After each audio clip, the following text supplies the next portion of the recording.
شکریہ۔ شہادت کے حوالے سے ایک بس سوال پوچھنا چاہوں گا، اور وہ یہی کہ کیا شہادت بھی اسی طرح سے دی جا سکتی ہے، جھوٹ بولا جا سکتا ہے شہادت کے معاملے میں جہاں پہ کسی مظلوم کی بات آ جائے؟ کیا وہی معیار جو آپ نے بتایا وکیل کے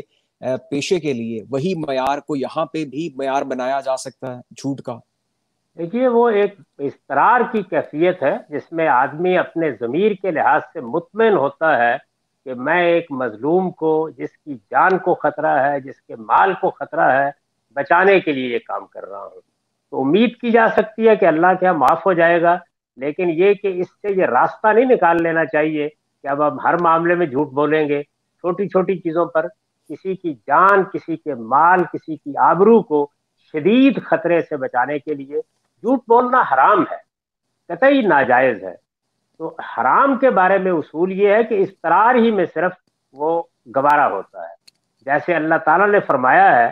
کہ اگر تمہیں کوئی حرام چیز کھانی پڑے تو فمن اضطر غیر باغ ولا عاد، اگر تم مجبور ہو جاتے ہو، تمہاری جان پر بناتی ہے، تو پھر بھی اتنا ہی استعمال کرو کہ جتنا ناگزیر ہو۔ تو یہی صورت میں نے اس کی مثال دی ہے کہ آپ نے کسی کو پناہ دی ہے اور کوئی ڈاکو آپ کے دروازے پر پوچھتا ہے آ کے، تو اس موقع پر آپ سچ بول کے اس بیچارے کی جان کو خطرے میں نہیں ڈالیں۔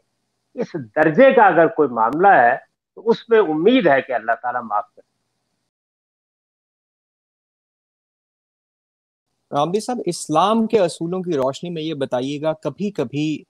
وکلا حضرات کو ایک ایسی سچویشن کا سامنا کرنا پڑتا ہے جہاں پہ مظلوم کو بچانے کے لیے، کسی ایسے شخص کو بچانے کے لیے جس نے کسی جرم کا ارتکاب تو نہیں کیا لیکن وہ اس قانون کے شکنجے میں پھنس گیا ہے،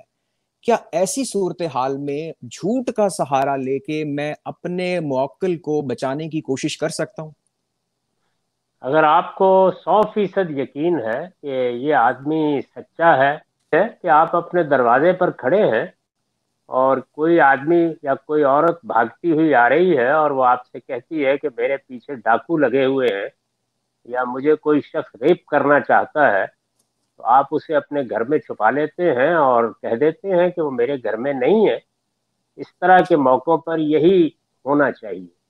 اس کی وجہ یہ ہے کہ یہاں دو قدروں میں تصادم ہوتا ہے، دو ویلیوز میں۔ ایک یہ کہ ایک شخص کی جان پر بنی ہے یا ایک شخص کو شدید نقصان پہنچ سکتا ہے،